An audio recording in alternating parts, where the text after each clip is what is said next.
नमः ओं विष्णुपादाय कृष्णपृष्ठाय भूतले श्रीमते भक्तिवेदांत स्वामिन्निति नामिने।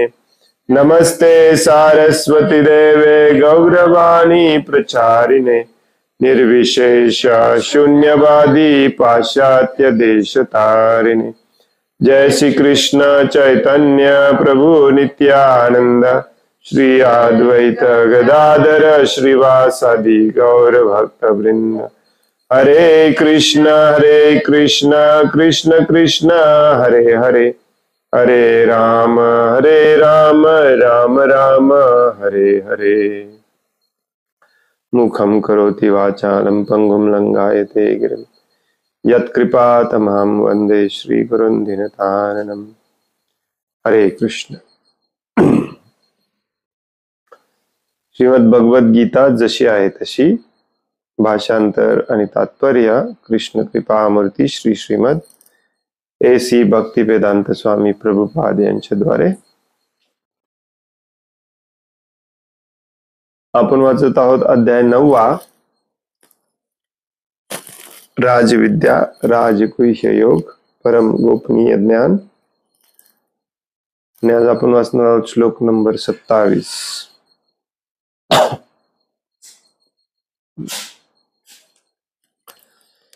यत् करोषि यदश्नासि यज्जुहोषि ददासि यत् तप यत् तपस्यासि कौन्तेय तत्कुरुष्व मदर्पणम्। यत् करोषि यदश्नासि यज्जुहोषि ददासि यत् यत् तपस्यासि कौन्तेय तत्कुरुष्व मदर्पणम्। यत् करोषि यदश्नासि यज्जुहोषि ददासि यत् यत् तपस्यासि कौन्तेय तत्कुरुष्व मदर्पणम्। यत् जे करोषि तू करतोस, यत् जे अश्नासी तू खातोस, यत् जे जुहोसी तू अर्पण करतोस, ददासी तू दान देतोस, यत् जे तपस्यासी तू तपस्या करतोस, कौन्तेय हे कौन्तेय, तत् ते कुरुष्व कर, मद मला, अर्पणम अर्पण। भाषांतर आहे, हे कौन्तेय तू जे जे कर्म करतोस, जे जे खातोस, जे जे हवन करतोस किंवा दान देतोस आणि तू जे तप करतोस ते सर्व तू मला अर्पण कर। दुसऱ्या शब्दात भगवान श्री कृष्ण अर्जुनाला सांगत आहेत, सगळं जे काही तुला करायचं आहे ते माझ्यासाठी केलं पाहिजे। जनरली आपण म्हणतो भक्तीचे 9 प्रकार आहेत, नवविधा। श्रवणम कीर्तनम विष्णुस्मरणम अर्चनम वंदनम पाद्य सेवनम साख्यम दास्यम आत्मनिवेदनम। ऍक्च्युली सगळंच भगवंतांसाठी करायचं असतं। यातलं एक जरी केलं तरी चालतंय, परंतु 24 तास करायला लागतात, प्रत्येक क्षण सततम। ऑलरेडी 14व्या श्लोकात सांगितलं भगवंतांनी सततम। थोडस हे शॉकिंग थोडासा हा शॉकिंग उपदेश आहे भगवंतांचा अर्जुनाला, कारण कालच्या श्लोकामध्ये, याच्या आधीच्या श्लोकामध्ये भगवान म्हणतात, मला एक फक्त पान दिलं तरी बस आहे, एक फूल दिलं तरी बस आहे, एखादं छोटस फळ दिलं तरी बस आहे, किंवा थोडस पाणी दिलं तरी बस आहे. आता म्हणतात सगळंच माझ्यासाठीच कर. यत करोशी, जे काही करणार आहेस माझ्यासाठी कर. यद अश्नासी, जो तू जे काही खाणार आहेस ते देखील माझ्यासाठी. जे दान देणार आहेस माझ्यासाठी, जी तपस्या करणार आहेस माझ्यासाठी, सगळं काही मला अर्पण करून केलं पाहिजे.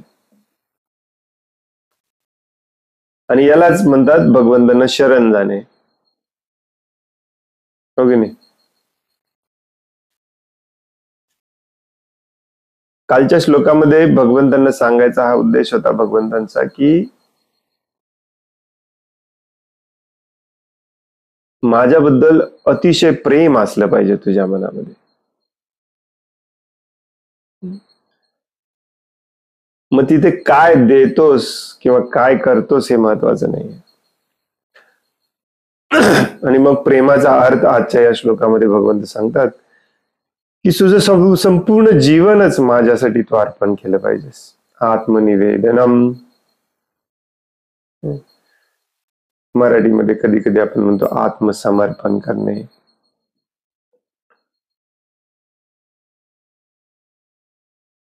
प्रभुपाद खूप छान समजावून सांगतात, आणि यालाच भक्ती म्हणतात.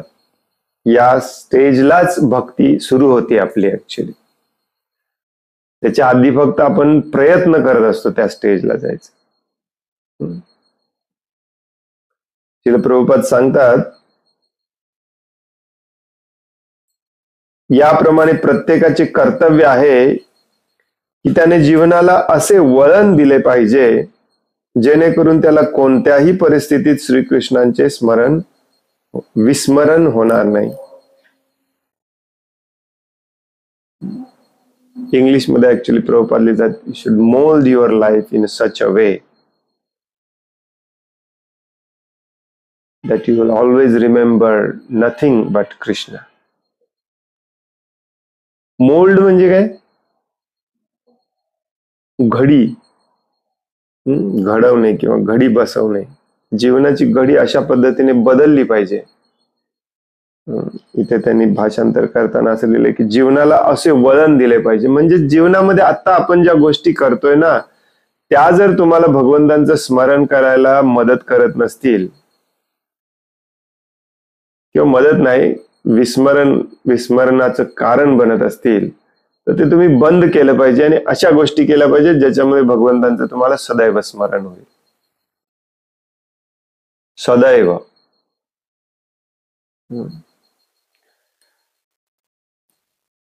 आणि हे करायची प्रॅक्टिस करत करत करत एक दिवस हे करण्याच्या स्टेजला येणे, यालाच भक्तीची प्रोसेस म्हणतात, भक्तीची प्रक्रिया म्हणतात. याच्या व्यतिरिक्त दुसरा कुठला तुमचा उद्देश असेल, दुसऱ्या पद्धतीने तुम्हाला भक्ती कोणी समजावून सांगितलेले असेल, तर तुम्ही चुकीच्या मार्गावर आहात. ऑफकोर्स जसं 7व्या अध्यायामध्ये भगवान श्रीकृष्णांनी सांगितलं की जो दुःखी कष्टी असतो तो माझ्याकडे येतो, ज्याला काहीतरी लाभ हवा असतो तो माझ्याकडे येतो, जो जिज्ञासू आहे समजावून घेण्यासाठी, भगवान प्रकृती काय आहे समजावून घेण्यासाठी येतो, आणि जो खरा ज्ञानी आहे तो देखील येतो. भगवंत कोणाला येऊ नका म्हणत नाहीत, परंतु भगवद्गीतेवरून आपल्याला हेच शिकायचं आहे की ज्याला दुःखालय हे मृत्यू संसार सागरम म्हटलेलं आहे, याच्यातून जर खरी मुक्ती हवी असेल तर पूर्णपणे भगवंतांना शरण जावंच लागतं. ऍक्च्युली ज्या दिवशी आपण भगवंतांना पूर्णपणे शरण जातो त्या दिवशी आपली भक्तिमय सेवा सुरू होते. त्याच्या आधी पण आपण फक्त प्रॅक्टिस करत असतो. मग हे जीवन बदललंच पाहिजे. जीवनामधल्या ज्या ज्या गोष्टी भगवंतांचं विस्मरण करायला तुम्हाला भाग पाडतात त्या सगळ्या गोष्टी बंद केल्याच पाहिजेत. आणि भक्तांच्या संघामध्ये, शुद्ध भक्तांच्या संघामध्ये अशा गोष्टी केल्या पाहिजेत ज्याच्यामुळे भगवंतांचं स्मरण सदैव होईल. लॉजिक भगवंतांनी ऑलरेडी सांगितलंय मागच्या अध्यायामध्ये, हो की नाही? मृत्यू समयी जर तुम्ही माझं स्मरण केला, हे कौंतेय, हे पार्थ, हो की नाही? What is that श्लोक? अंतकाले च मामेव स्मरण मुक्त्वा कलेवरम.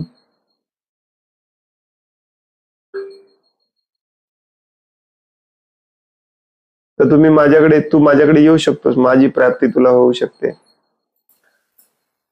मग हे स्मरण खूप महत्वाचं आहे. मग हे स्मरण व्हावं म्हणून काय करावं लागेल? जे काही करता येईल ते सगळं केलं पाहिजे. म्हणूनच तर आपण घरामध्ये विग्रहाचे फोटो ठेवतो, विग्रह ठेवतो, त्याला रोज आरती करतो, फुलं अर्पण करतो, भोग लावतो, जेणेकरून आपल्याला याची सवय पडेल की जे काही आहे ते सगळं भगवंतांचं आहे आणि त्यांना अर्पण करूनच, त्यांच्या परवानगीनेच, त्याचा प्रसाद म्हणूनच आपण ग्रहण केलं पाहिजे. फक्त खायचं नाही, सगळंच.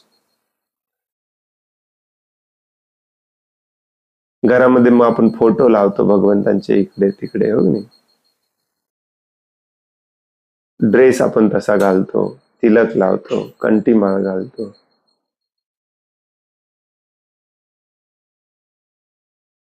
बाहेरचं लाईट लाव.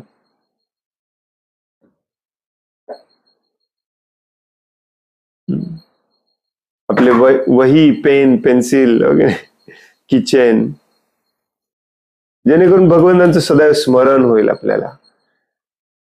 सगळे भक्त लोक करतात, परंतु एवढं सफिशियंट नाही आहे. एवढं सफिशियंट असतं तर हजारो वेळेला आपण जन्म मृत्यूच्या, हजारो नाही, लाखो नाही, करोडो नाही, अनंत वेळेला आपण या जन्म मृत्यूच्या चक्रातून गेलो नसतो.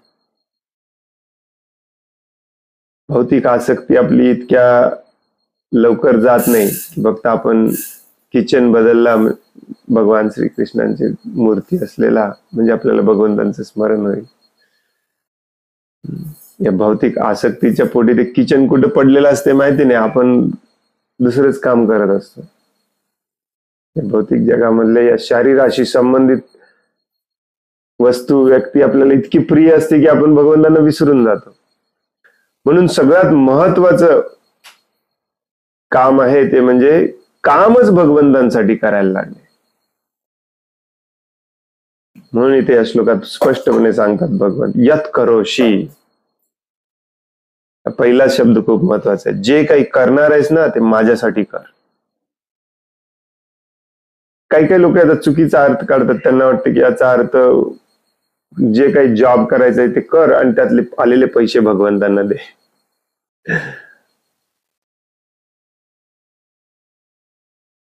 चालतं दिलं तर ऍक्च्युली, पण तू सगळं दिलं पाहिजे. कधी कधी आपण रूल ऐकतो 10% दिलं पाहिजे. नो, 10% सुरुवात असते. सगळं भगवंतांचंच आहे ऍक्च्युली. पुढे 13व्या अध्यायामध्ये, 11व्या अध्यायामध्ये, ऍक्च्युली 11व्या का 13व्या अध्यायामध्ये भगवंत सांगतात याची प्रोसेस. खायचं, झोपायचं सगळं भगवंतांसाठी केलं पाहिजे. आणि म्हणून प्रभुपाद हा पहिलं वाक्य खूप महत्वाचं आहे. प्रभुपादांचं तात्पर्य, प्रभुपाद काय म्हणतात, जीवनातला वळणच आपण असं दिलं पाहिजे की प्रत्येक क्षण भगवंतांचं स्मरण झालं पाहिजे.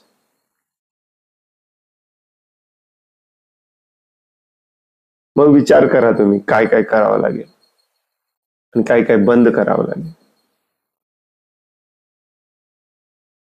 हो की नाही? माणूस हा खाल्ल्या पिल्ल्याशिवाय जगू शकत नाही. अन्न लागतं खायला. मग ते अन्न मिळवण्यासाठी आपल्यावरती अवलंबून असलेल्या आपल्या कुटुंबातल्या, परिवारातल्या सदस्यांना देखील अन्न देण्यासाठी, त्यांचं अन्न मिळवण्यासाठी आपल्याला काही ना काहीतरी काम करावंच लागतं. ते काम आपल्याला भगवंतांचं विस्मरण करत. त्या कामाला आपण लागलो की भगवंतांना विसरून जातो. म्हणून तेच काम भगवंतांसाठी केलं, भगवंतांचं काम केलं तर भगवंत देतील तुम्हाला खायला प्यायला. भगवान श्रीकृष्ण भगवद्गीतेच्या 3ऱ्या अध्यायामध्ये सांगतात की जीवन जगायला अन्न लागतं सगळ्या जीवांना, कुठलाही प्राणी पशु पक्षी असू दे, मानवालाच नाही. ते अन्न येतं अन्न येतं पावसामुळे जमिनीतून. अन्नात भवन्ति भूतानि पर्जन्यात अन्न संभव. चांगला पाऊस पडावा म्हणून यज्ञ करावा लागतो आणि चांगला यज्ञ करण्यासाठी चांगले कर्म करावे लागतात. हेच करायचं आपल्याला. हे एवढं फिक्स केलं की आपलं जीवन पूर्ण घडी बसते व्यवस्थित. जीवनाला असं वळण दिलं पाहिजे जेणेकरून कोणत्याही परिस्थितीमध्ये श्रीकृष्णांचे विस्मरण होणार नाही. आता विस्मरण झालं तर काय होतंय हे आपण ऑलरेडी चर्चा केलेली आहे बऱ्याचदा, हो की नाही? काय होतं विस्मरण झालं तर भगवंतांचं विस्मरण होणे म्हणजे काय? भगवंतांचं विस्मरण होणे म्हणजेच भगवंतांना विसरणे. भगवंतांना विसरणे म्हणजेच माझा आणि भगवंतांचा काही संबंध आहे हा तो संबंध विसरणे. एक आत्मा या नात्याने आपण भगवंतांचे अंश आहोत, त्यामुळे भगवंतांची आपला कायमचा संबंध आहे. हा संबंध आपण जेव्हा विसरतो तेव्हा आपण भगवंतांना विसरतो. आणि हा संबंध लक्षात ठेवणे म्हणजेच भगवंतांसाठी काम करणे, कारण आपण भगवंतांचे अंश आहोत. अंशाचं काम असते पूर्णासाठी काम करणे. हे रिपीटेडली सांगणार आहेत भगवंत. ममे वांशो जीव लोके जीवभूता सनातन.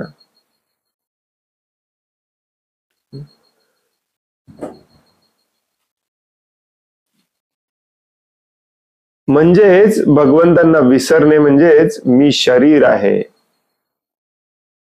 या संकल्पनेमध्ये येणे. मग मी शरीर आहे तर माझ्या शरीराशी जे संबंधित सगळं आहे ते सगळं माझं आहे. पत्नी माझी आहे, घर माझं आहे, मुलं माझे आहेत, माझं प्रॉपर्टी हे ते. भगवंतांना विसरून जातो, अहम ममेती करायला लागतो तो. भगवंतांना विसरून गेला, या कचाट्यामध्ये अडकला की मग काम ओव्हरटेक करतो आपल्याला. या भौतिक जगातल्या भौतिक गोष्टींची जेव्हा आपली आसक्ती वाढते तेव्हा आपल्या मनामध्ये काम उत्पन्न होतो. 2ऱ्या अध्यायामध्ये भगवंतांनी सांगितलंय की ध्यायतो विषयान पुंसा संगस्ते उपजायते संगात संजायते काम कामात क्रोधो विजायते. हा जो काम आहे म्हणजेच या भौतिक जगातल्या वस्तू व्यक्तीचा भोग घ्यायची इच्छा, त्या इच्छेतून मग क्रोध निर्माण होतो, संमोह निर्माण होतो, त्यातून संमोह निर्माण होतो, संमोहातून स्मृतिभ्रंश होते, स्मृतिभ्रंशातून बुद्धिनाश होता आणि मग पुन्हा पुन्हा इथे जन्म घ्यावा लागतो.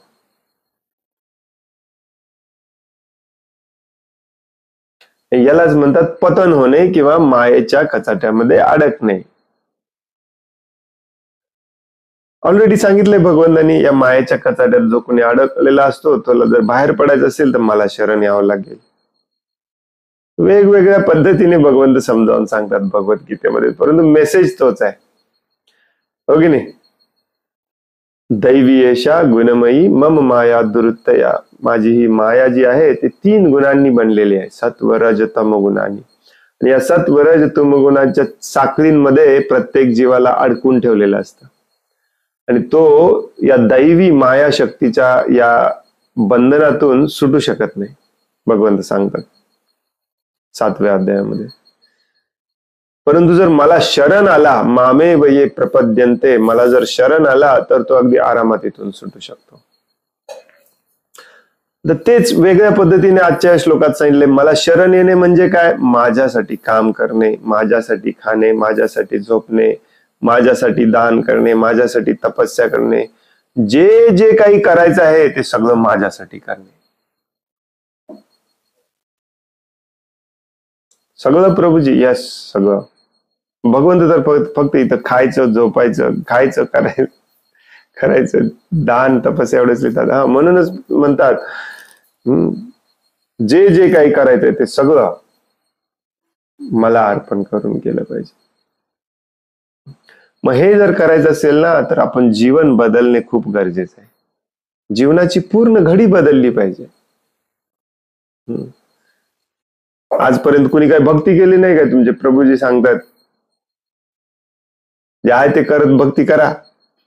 आई वडील आपल्या मुलांना सांगतात, पत्नी आपल्या पतीला सांगते, पती कधी कधी पत्नीला सांगतो. हे काय वेगळं शिकून आलंय? जीवन सगळं बदलायला पाहिजे. या कधी कधी भक्तांना सांगितलं जातं काही बदलण्याची गरज नाही, फक्त जप करा. मग हळूहळू 2 महिन्यांनी सांगितलं जातं बदलायचं, सकाळी सकाळी लवकर 3:30ला उठायला पाहिजे. मग हळूहळू अजून एक नियम सांगितला जातो, हळूहळू अजून एक नियम सांगितला जातो. 2 वेळा स्नान केलं पाहिजे, तिलक लावला पाहिजे, कंठी माळ घातली पाहिजे, ड्रेस बदलायला पाहिजे. पहिल्या दिवशी तर प्रभूजी तुम्ही म्हणाला काहीच बदलायची गरज नाही, फक्त जप करा 1 माळ. नंतर आला म्हणाला 4 माळा करा, नंतर आला म्हणाला 16 माळा करा. आता म्हणताय 16 पेक्षा जास्त करायला पाहिजे, कपडे बदलले पाहिजेत, कंठी घातली पाहिजे, तिलक लावला पाहिजे, हे करायला पाहिजे, ते करायला पाहिजे, असं करायला पाहिजे, तसं करायला पाहिजे. मग भगवद्गीतेचं वाचन करायला पाहिजे. मग भगवद्गीतेचं वाचन करता करता आपण या श्लोकावर येऊन पोचतो, यत करोशी यद अश्नासी यद जिहोसी, सगळं माझ्यासाठी केलं पाहिजे.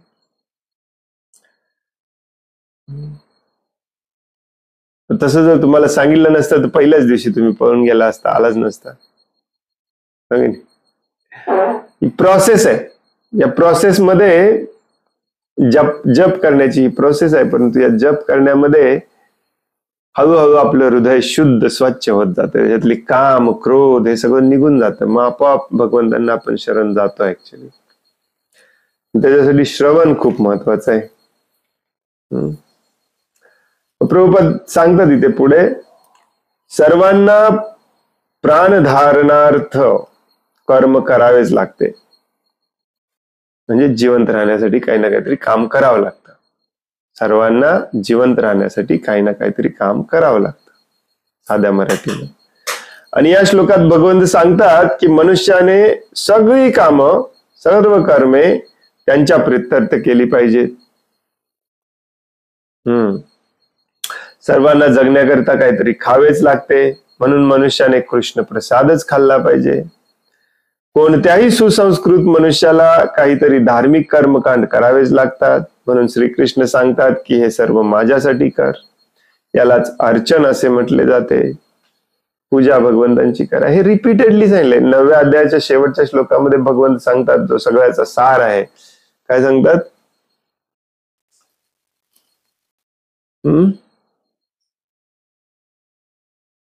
9व्या अध्यायाच्या शेवटच्या श्लोकात, मन मना भव मद भक्त मध्याजी माम नमस्करू. माझा भक्त हो, मला नमस्कार कर, मनामध्ये सदैव माझं चिंतन कर. 10 श्लोकापूर्वी पण तेच सांगितलं, सततम कीर्तयंतो माम. रिपीटेडली तेच सांगितलं जाते, ब्रेन वॉशिंग केल्यासारखं.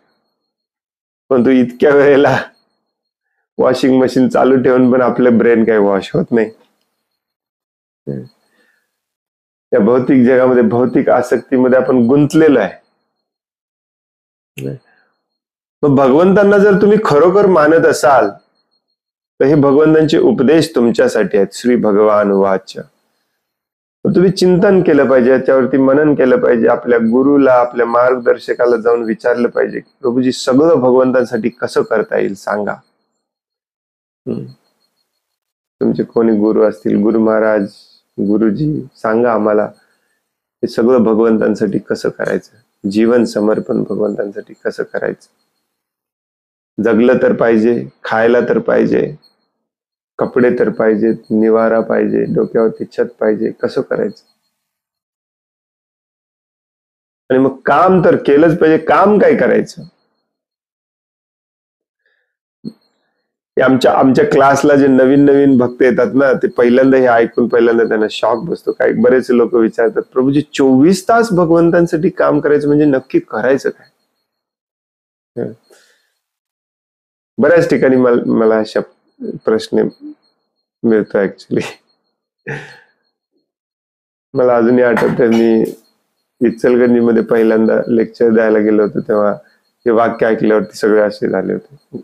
एक माताजींनी मग विचारलं, प्रभूजी 24 तास भगवंतांसाठी काम करायचं म्हणजे नक्की काय करायचं? तर त्याच्यासाठी भगवंतांचं काम काय आहे हे समजावून घ्यावं लागेल. बघा, भगवान श्रीकृष्ण भगवद्गीतेमध्ये म्हणतात की तुम्ही माझं काम काय आहे समजावून घ्या, तुम्ही मुक्त होता. म्हणतात की नाही? जन्म कर्म च मे दिव्यम एवं यो वेती तत्वता. माझं जन्म म्हणजे मी अवतार कशासाठी घेतो, आणि माझं कर्म म्हणजे मी अवतार घेतल्यावर काय करतो, हे तुम्ही समजावून घेतला तर तुम्ही मुक्त होता. एवढं सिंपल भाषेत सांगितलं. याचाच अर्थ काय, माझं काम समजावून घेतल्यानंतर माझ्या कामात तुम्हाला माझं मदत करायची आहे. काम समजलं तुमचं. तत्वतः जाणून घ्यायचंय. त्यक्त्वा देहम पुनर्जन्म नेती.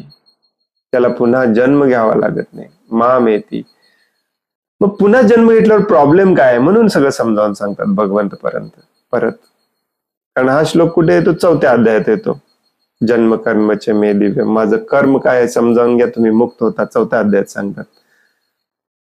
तुम्हाला पुन्हा जन्म मिळणार नाही. पण पुन्हा जन्म म्हणजे काय, मग पुढे सांगतात. 8व्या अध्यायात सांगतात, मामुपेत्ति तु कौन्तेय पुनर्जन्म न विद्यते दुःखालयम अशाश्वतम. कारण इथे फक्त दुःख आहे. तुम्ही माझे पुत्र आहात, मी बीज देणारा पिता आहे. माझा पुत्र या दुःखामध्ये अनंत जन्म पडलेला आहे, मला बघवत नाही. तुम्ही बाहेर पडलं पाहिजे याच्यातून. हे माझं काम आहे.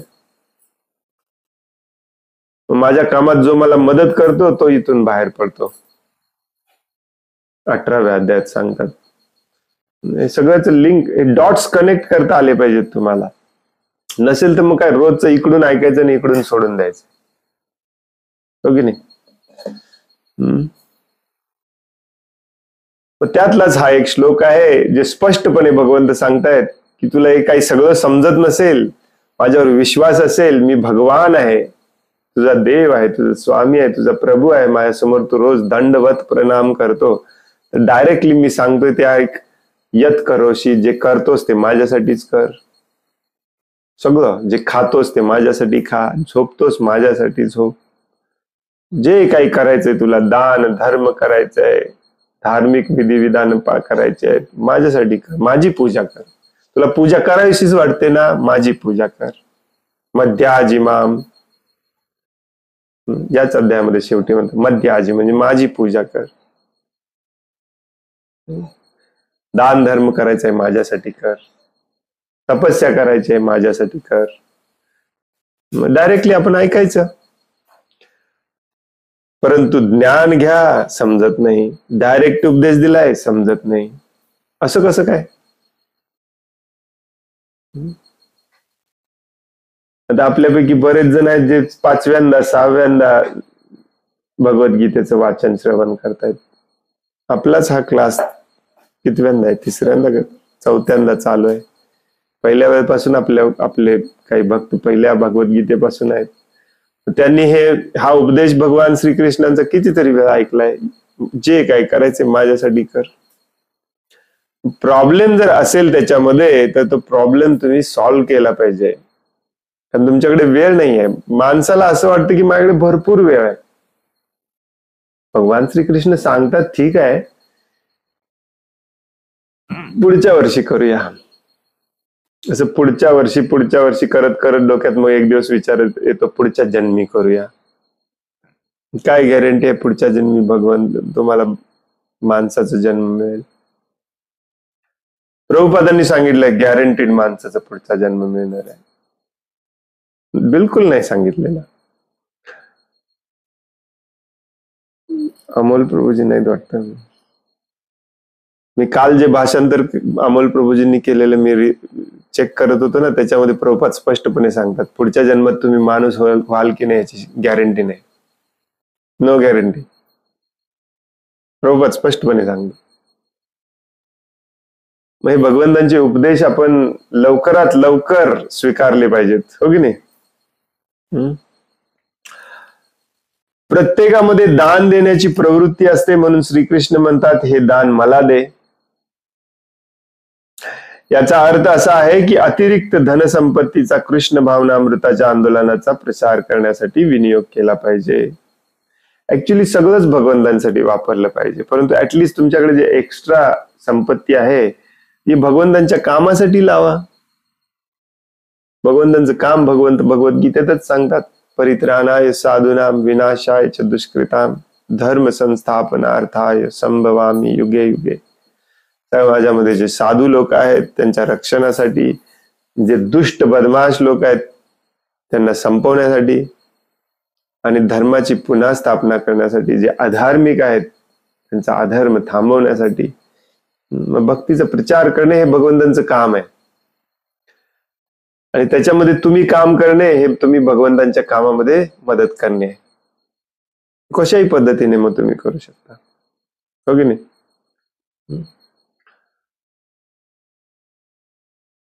परंतु हे तत्वज्ञान लक्षात घ्या. उगी मंदिर आहे, मंदिरवाले मागतात म्हणून दान द्यायचं नाही. चुकीच्या ठिकाणी दान दिलं ना त्याचा फटका पण बसतो. हे पण भगवद्गीतेत सांगितलंय. 17व्या अध्यायात भगवंत सांगणार आहेत आपल्याला तमोगुणी, सत्वगुणी आणि रजोगुणी दान कसले असतात. भगवंत सांगतात माझं काम आहे भगवद्गीतेमध्ये, त्या कामासाठी दान द्या. उगी कोण पण येऊन दान मागलं, भगवंतांच्या नावाखाली पण तुम्हाला दान मागून मग स्वतः वापरू शकतात लोक, लक्षात ठेवा. आणि याच्या व्यतिरिक्त दुसरीकडे कुठे दान द्यायची काही गरज नाही. ऍक्च्युली लोकांना ऐकून आश्चर्य वाटतं. मला पण पहिल्यांदा खूप आश्चर्य वाटलेलं की भिकाऱ्यांना वगैरे किंवा शाळा काढणे, हॉस्पिटल काढणे असले प्रकार केले नसले पाहिजे, प्रभुपाद सांगतात. कारण हे शारीरिक भौतिक सुखसुविधा वाढवण्याची काम आहेत. याच्याने तुम्ही पाप कर्मच करत असता. खरं पुण्याचं कर्म आहे या भौतिक जगातून, या भौतिक बंधनातून सुटण्यासाठी ज्ञान देण्याचं जे काम आहे त्याच्यामध्ये मदत करणे. प्रभुपाद जे सांगतात, प्रभुपादांचे मिशन जे आहे ते भगवान श्रीकृष्णांच्या मिशनशी मिळतं जुळत आहे. आपण पाहिलं पाहिजे. यालाच गुरु शिष्य परंपरा म्हणतात. भगवंतांचं स्वतःच एक मिशन असतं, आहे, परपेच्युअली शाश्वतरित्या आहे. त्या मिशन मध्ये भगवंतांचे प्रतिनिधी आचार्य काम करत असतात. त्यांचं वेगळं मिशन नसतं, सेम टू सेम मिशन असतं. त्या मिशनसाठी आपण दान दिलं पाहिजे. भगवंतांच्या नावाखाली बरेच जण चुकीचं पण करणार. दान द्यायची इच्छाच असेल तर मला दान दे, भगवंत म्हणतात. तपस्या करायची इच्छा असेल तर माझ्यासाठी कर. सद्यस्थितीमध्ये लोकांचा ध्यान प्रक्रियांकडे अधिक कल दिसून येतो, पण ही प्रक्रिया या युगासाठी अव्यवहार्य आहे. ध्यान म्हणजे काय? मेडिटेशन. शहरातल्या लोकांना लवकर पटेल. हे मेडिटेशनचे कॅम्प असतात, मेडिटेशनचे ऍडव्हर्टाईज दिले जातात. ध्यान योग आपण ऑलरेडी वाचलं 6व्या अध्यायात. ध्यान योग बोगस आहे कलियुगासाठी. खरं आहे, ऍक्च्युली चांगलं असतं, कलियुगामध्ये शक्य नाही. तर ही प्रक्रिया या युगासाठी अव्यवहार्य आहे, म्हणजे प्रॅक्टिकल नाही. तथापि परंतु आपल्या जपमाळेवर हरे कृष्ण मंत्राचा जप करीत दिवसातील 24 तास श्रीकृष्णांचे ध्यान करण्याचा जो मनुष्य प्रयत्न करतो तो निश्चितच गीतेच्या 6व्या अध्यायात सांगितल्याप्रमाणे सर्वश्रेष्ठ योगी आहे. योगीच व्हायचंय, परंतु ध्यान योगी नाही व्हायचं. ध्यान योगी शक्य नाही या कलियुगामध्ये. पण तरी या श्लोकामध्ये भगवंत म्हणतात, तुला ध्यानच करायचं असेल तर माझ्यावरती कर. भगवंतांवरतीच ध्यान करायचं असतं, दुसऱ्या कशावर करायचं नसतं. ऍक्च्युली बऱ्याच ध्यान शिबिरामध्ये तुम्हाला ओम वरती ध्यान करायला सांगितलं जातो, स्वस्तिक वरती ध्यान करायला सांगितलं जातं, चक्रावरती ध्यान करायला सांगितलं होतं. काही ध्यान शिबिरामध्ये शून्यावरती ध्यान करायला सांगितलं जातं. विपश्यना, किती लोकांनी तुम्ही विपश्यना केली माहिती नाही. विपश्यनामध्ये 10 दिवस तुम्हाला स्वतःच्या शरीरावरती ध्यान करायला शिकवलं जातं. 10 दिवस बिलकुल दुसरं काही करायचं नाही. लोक भुलतात, मी आणि माझं याच्यामध्येच तर आपण अडकलोय. परत माझ्यावरतीच ध्यान करायचं, स्वतःच्या वरती काय ध्यान करायचं? तुम्ही तर याच्यातच अडकलाय. आणि या भ्रमात अडकल्यामुळेच तुम्ही चुकीची कामं करताय, चुकीच्या ठिकाणी राहताय, चुकीचं अन्न खाताय, चुकीची हवा घेताय. भ्रम खूप मोठा आहे. प्रभुपाद इथे सांगतात, हरे कृष्ण महामंत्राचा जप माळेवरती जो 24 तास करत भगवंतांचं 24 तास स्मरण करत असतो तो श्रेष्ठ योगी असतो. आणि भगवान श्रीकृष्ण देखील 6व्या अध्यायातल्या शेवटच्या श्लोकामध्ये सांगतात. प्रभुपाद इथे सांगतात ना, गीतेच्या 6व्या अध्यायात सांगितल्याप्रमाणे, कुठे सांगितले 6व्या अध्यायात? शेवटच्या श्लोकात भगवान सांगतात योगिनाम अपि सर्वेषाम मद्गते अंतरात्मना.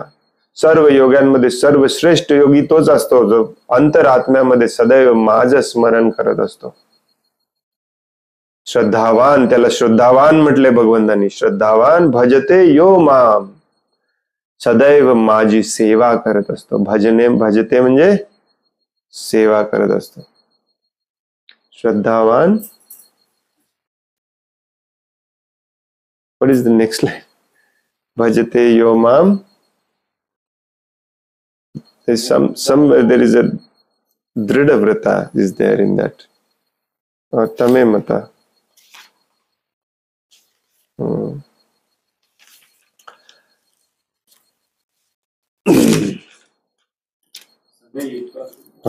सिद्धावान भजते योमाम समय युक्त तमो मता. हे माझं मत आहे भगवान श्रीकृष्ण. तमे मत म्हणजे माझं मत असं आहे की जो माझ्यावरती सदैव ध्यान करत असतो, मेडिटेशन करत असतो. दुसऱ्या शब्दात काय सांगितलंय की जे काम करायचंय ते माझ्यासाठीच कर. त्या श्लोकात पण सांगितलंय श्रद्धावान भजते. भजने म्हणजे काम करणे, सेवा करणे. काम करायचंय ते माझ्यासाठी कर, खायचंय माझ्यासाठी खा, झोपायचंय माझ्यासाठी झोप, पळायचंय माझ्यासाठी पळ, उडी मारायची माझ्यासाठी उडी मार. काय प्रॉब्लेम आहे तुम्हाला? तुम्हाला ज्याच्यामध्ये इंटरेस्ट आहे ना तेच भगवंतांसाठी करायचं. तुमच्या अंगामध्ये जे गुण आहेत, तुम्हाला जर स्वयंपाक खूप चांगला बनवता येत असेल तेच भगवंतांसाठी करायचं. भगवंतांच्या मिशन मध्ये काम करून करायचं. परंतु मॅक्झिमम लोकांना, माणसाला विशेष करून, इंटरेस्ट कशात असतो? पैसा आणि प्रतिष्ठा. तो अंगात काय गुण आहे ते पण बघत नाही, इंटरेस्ट फक्त पैसा आणि प्रतिष्ठेमध्ये. मग पैसा प्रतिष्ठेमध्ये इंटरेस्ट असेल तर मग तो भगवंतांना विसरून जातो. नाही प्रभूजी, पैसा मी भगवंतांसाठीच कमवतोय असे सांगणारे पण काही भक्त भेटतील तुम्हाला. एक भक्त पुण्यावरून खास आले होते सांगायला, हे प्रभुपादांनी सांगितले तुम्ही जे कमवता त्यातले 50% भगवंतांना द्या. मग मी तेच करतोय ना. ती सुरुवात असते. तरी पण मी सगळंच भगवंतांचं आहे, सगळंच भगवंतांना द्यायचं आहे. परंतु सुरुवात भगवंतांमध्ये आकर्षण आणि भगवंतांची आसक्ती निर्माण व्हायला सुरू करायला पाहिजे ना कुठेतरी. तरी पण मी त्यांना विचारलं, मग तुम्ही किती देता प्रभूजी? किती पगार आहे तुमचा? त्यातलं किती देता तुम्ही? मग त्यांनी सांगितलं एवढं एवढं एवढं. मी म्हटलं त्यांना हे 10% पेक्षा पण कमी आहे. मी तर 50%च्या बाता करायला लागलाय. प्रत्येक माणूस यातून पळवाट काढायचा प्रयत्न करत असतो. भगवंतांना शरण न जाण्यापासून स्वतःला कसं वाचवता येईल. प्रभुपाद एका ठिकाणी म्हणतात, माणूस प्राणी असा आहे जो फोर्सिबली, म्हणजे विथ इंटेंट, दोन्ही इंग्लिश शब्द वापरले, जबरदस्तीने आणि विथ इंटेंट म्हणजे त्या उद्देशाने प्रयत्न करत असतो की भगवंतांना शरण कसं जायचं नाही, त्यातून काय पळवाट काढता येईल का. आणि हेच आपल्याला इथे अडकून ठेवलं. हेच आपल्याला इथे अडकून ठेवतं. ज्या दिवशी आपण हा प्रयत्न सोडू आणि पूर्णपणे भगवंतांना शरण जाऊ, त्या दिवशी भगवंत म्हणतात तुमची काळजी मी घेतो. 2 श्लोकापूर्वी वाचलो आपण. 2 नाही 4 श्लोक. काय म्हणतात? तेषां नित्याभियुक्तानां योगक्षेमं वहाम्यहम्.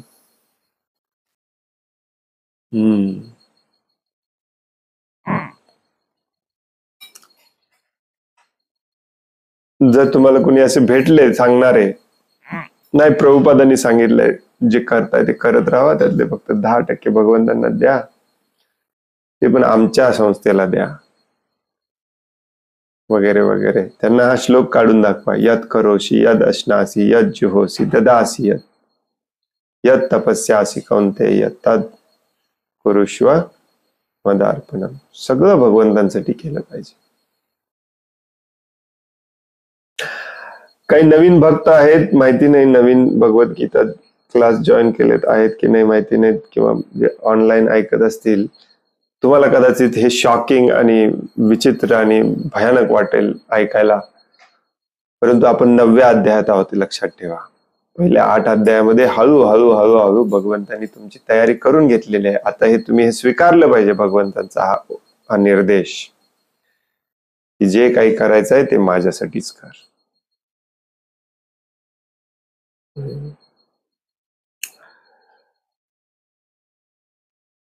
आता इथून पुढचे जे या अध्यायातले जे श्लोक आहेत ना, ते सगळे महत्वाचे आहेत. सगळ्यांवरती मोठा मोठा तात्पर्य आहे, सगळे महत्वाचे आहेत. आणि असेच सगळे कठोर आणि सिरियस श्लोक आहेत. तर तुम्हाला खरोखरच भगवंतांचा भक्त व्हायचा असेल, तुम्हाला खरोखरच भक्तीमध्ये प्रगती करायची असेल, तर तुम्ही हा निर्देश जो आहे भगवंतांचा, निर्देश कशाला म्हणतात? एक असतो उपदेश, दुसरा असतो आदेश आणि तिसरा असतो निर्देश. ऍक्च्युली प्रत्येक गोष्ट आदेश म्हणूनच घेतलं पाहिजे, परंतु निर्देश म्हणजे डायरेक्शन, दिशा दाखवणारा जो उपदेश असतो त्याला निर्देश म्हणतात. हे खूप सिरियसली घेतलं पाहिजे तुम्हाला जर खरोखर भक्त व्हायचं असेल तर, खरोखर भक्तीमध्ये प्रगती करायची असेल. खूप सिरियसली घ्यायचं म्हणजे काय, रात्री तुम्हाला झोप लागली नसली पाहिजे, हे कसं करता येईल मला. भगवंत सांगतात सगळं काही माझ्यासाठी कर. श्रील प्रभुपाद सांगतात जीवनाची घडी अशी बसवा, वळवा, बदला, वळण जीवनाला असं लावा की सदैव भगवंतांचं स्मरण होईल. मग हे कसं करता येईल? कधी विस्मरण होतं मला, का विस्मरण होतं, कोण मला यात मदत करू शकेल, कुठे आहे माझा गुरु, त्याला मी जाऊन विचारेन, कसं करता येईल हे. मला पूर्णपणे 24 तास भगवंतांसाठी काम करायचं आहे, कारण भगवद्गीतेत सांगितलंय यत करोशी. मला मार्गदर्शन द्या, मला सेवा द्या, मग आपली प्रगती होते. नसेल तर हे ऐकायचं आणि फिल्टर करून सोडून द्यायचं, एवढंच काम आहे आपलं. जे युगे युगे करतच आलोय आपण, युगे युगे. भगवंत जसं प्रत्येक युगे युगे अवतार घेतात, तसे आपण युगे युगे फिल्टर करत ज्ञान घेत आलेलं आहे. या दुःखालयातून तुम्हाला कोणीही वाचवू शकणार नाही, भगवंत पण वाचवू शकणार नाही. हो, तुम्ही भक्त असला तरी. हरे कृष्ण.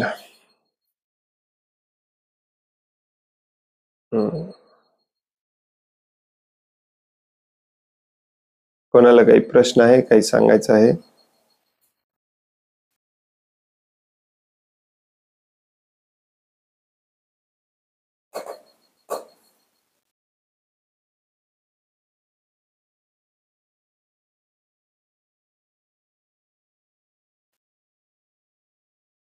हरे कृष्ण प्रभूजी, दंडवत प्रणाम. सर्व भक्तांना दंडवत प्रणाम. हरे कृष्ण. प्रश्न नाही आहे प्रभूजी, पण एक म्हणजे भक्तीचा अजून एक काय म्हणू, एक पद्धत जी आपल्या त्या नवविधा भक्तीमध्ये नाही बसत, असं असं काहीतरी मी बघितलंय. तर ते काय आहे ते मी सांगते तुम्हाला, पण ते काय आहे ते मला तुम्ही समजावून सांगा. की इकडे तामिळनाडूमध्ये अशी एक प्रथा आहे की त्याला म्हणतात रामकोटी म्हणून. रामकोटी म्हणजे एक साधारण मुलं ज्या वेळेला लिहायला वाचायला शिकतात की जेव्हा 7-8 वर्षाचे असताना, की जेव्हा आपण त्यांची मुंज वगैरे करतो गणपती, तर त्या वयापासून मुलं आणि मुली श्रीराम श्रीराम असं लिहायला सुरुवात करतात आणि आयुष्यभर ते लिहितच असतात. रोज काही ठराविक वेळा लिहायचा असा त्यांचा संकल्प असतो आणि असं लिहित लिहित जातात आणि आयुष्यभरामध्ये 1 कोटी रामनाम लिहायचं असा त्यांचा संकल्प असतो. आणि ते जे काही वह्या ज्या आहेत लिहिलेल्या, तर त्या वह्या अयोध्येला पाठवल्या जातात आणि तिथे ते त्यांच्या ज्यावेळेला त्यांनी त्याचा बेस तयार केला, तर त्या बेसमध्ये या गोष्टी, या पुस्तकं तिथे वह्या तिथे ठेवल्या जातात. तर ही कुठल्या प्रकारची भक्ती आहे की जी आपल्या नवविधा भक्तीमध्ये हे येतच नाही कुठे? हे काय आहे? नाही, हे श्रवणम कीर्तनम मध्येच येतं ऍक्च्युली. श्रवण लिहितो ना प्रभूजी आपण. या इट्स काइंड ऑफ श्रवणम कीर्तनम विष्णू स्मरणम अर्चनम वंदनम मध्ये येऊ शकतं. भगवंतांचं नामस्मरण करणे, ज्याला मराठीमध्ये कधी कधी नामस्मरण म्हणतात, जप करणे. जप जो असतो तो काही लोक मनामध्ये करतात, काही लोक जपमाळेवरती करतात, हे लोक पेननी लिहून करतात. जसं आपला नियम आहे 16 माळा जप करणे, तसं त्यांनी नियम घालून घेतलाय 1 कोटी वेळेला भगवंतांचं नाव लिहिणे. हे जप करण्यातलाच प्रकार आहे, ते लिहून काढतात. लहान मुलांना थोडस ते काय म्हणतात त्याला, प्रेरणादायी असतं म्हणून सांगितलं जातं तसं करायला.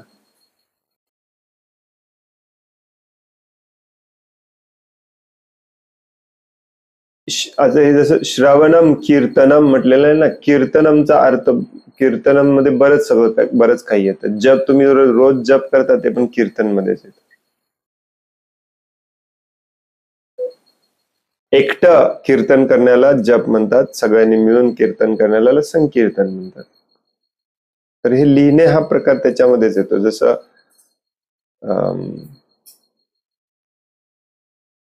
बऱ्याच म्हणजे आम्ही लहान असताना आम्हाला पण लिहायला लावायचे, वया गोळा करायचे. म्हणजे प्रभू रामचंद्रांचं नाव नाही आमच्या ह्याच्यामध्ये. तर हे सगळं स्मरण करण्यासाठीच असतं की तुमचं विस्मरण होऊ नये, भगवंतांचं विस्मरण होऊ नये, सदैव भगवंत तुमच्या स्मरणात राहतील, या उद्देशाने त्यांना ते सांगितलेलं असतं. चांगलीच गोष्ट आहे.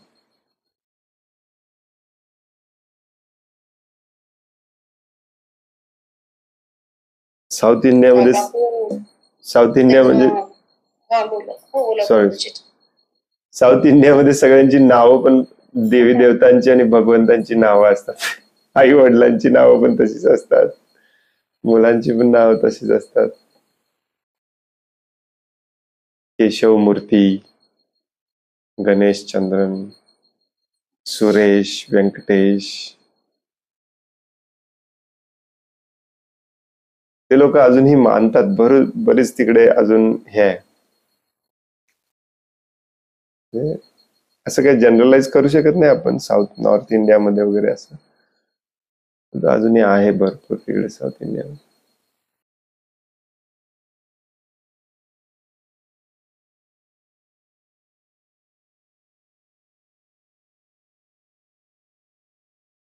भक्ती सिद्धांत सरस्वती ठाकूरांनी पण एकदा असं प्रतिज्ञा केलेली, लिहायचं का म्हणायचं मला आठवत नाही, 9 लाख भगवंतांची नावं घ्यायची असं काहीतरी प्रतिज्ञा केली.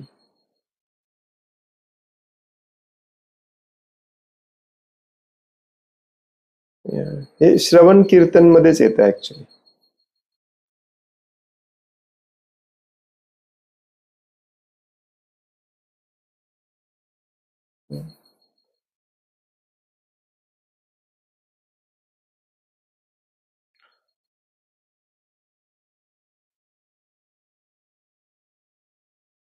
प्रभूजी त्या ज्या म्हणजे काकू आहेत तर ते जे हे करतात ते त्यांच्या वयाच्या अगदी 6व्या-7व्या वर्षापासून करतात. आज आता काही आज मी तिला त्यांचं असं वय असेल 82-84च्या दरम्यान. अजूनही लिहितात त्या आणि लिहून आणि पाठवतात अयोध्येला.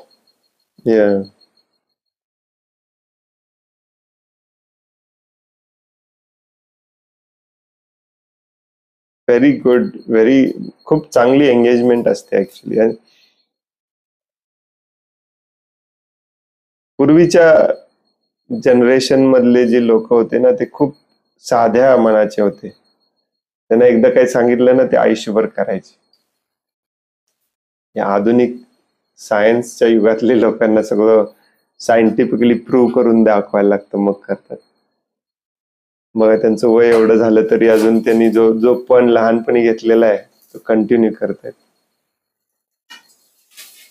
पूर्वीचे लोक गुरुवरती खूप विश्वास ठेवायचे, जे आई वडिलांच्या वरती विश्वास खूप ठेवायचे. मन खूप साधं होतं, राहणीमान साधं असल्यामुळं मन पण खूप साधं होतं पूर्वीच्या लोकांचं.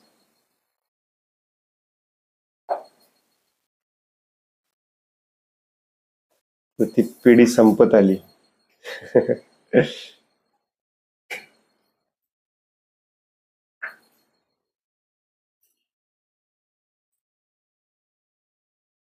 यात काही चुकीचं नसतंय बरं का. आपले काही भक्त लोक मूर्ख अशा लोकांना जाऊन सांगतात हे चुकीचं आहे, तुम्ही हरे कृष्ण जप केला पाहिजे, हेच खरं आहे. मी पण सांगणार होते प्रभूजी. न ते खूप शुद्ध आहेत आपल्यापेक्षा ऍक्च्युली. आयुष्यभर राम नाम लिहितात म्हणजे विचार करा किती शुद्ध असतील. तर काही कारणास्तव नाही, या भौतिक जगातला प्रत्येक व्यक्ती भौतिककडे झुकतो. पिढ्यानपिढ्या ते जास्त वाढत जातं. त्यामुळे कांदा लसूण वगैरे खात असतील, चहा कॉफी पित असतील, आय एम शुअर मांसाहार करत नसतील, राम नाम लिहितात म्हटलं. मुलांना शिक्षण देऊन पैशाच्या मागे लावले असतील, त्याप्रमाणेच त्यांना शिक्षण दिलं गेलं, त्यांची पण काही चूक नसते. चांगला गुरु भेटला, चांगला संप्रदायामध्ये चांगला संघ भेटला तर मग आपण स्वतःला वाचवू शकतो. पण अशी लोक खूप चांगली असतात. आमच्या इथे सत्संग मध्ये एक माताजी आहेत, कधी येत नाहीत सत्संगला. कधीतरी चुकून रस्त्यावरती भेटलं ना, किती नाही म्हटलं तरी पायावरती येऊन पडतात. त्यांचं वय माझ्या आजीचं असेल, 90च्या आसपास वगैरे, 80-90. खूप साध्या भोळ्या मनाची असतात ही पूर्वीच्या युगातली माणसं, पूर्वीच्या जनरेशन मधली माणसं. कधी कधी आश्चर्य वाटतं की यांना कसं कळालं असेल भक्ती. यांना नाही काही यांनी वाचलंय ना काही श्रवण केलंय, कशी कळाले असेल भक्ती. किती प्रेम भक्ती भरलेली असते त्यांच्या मनावर.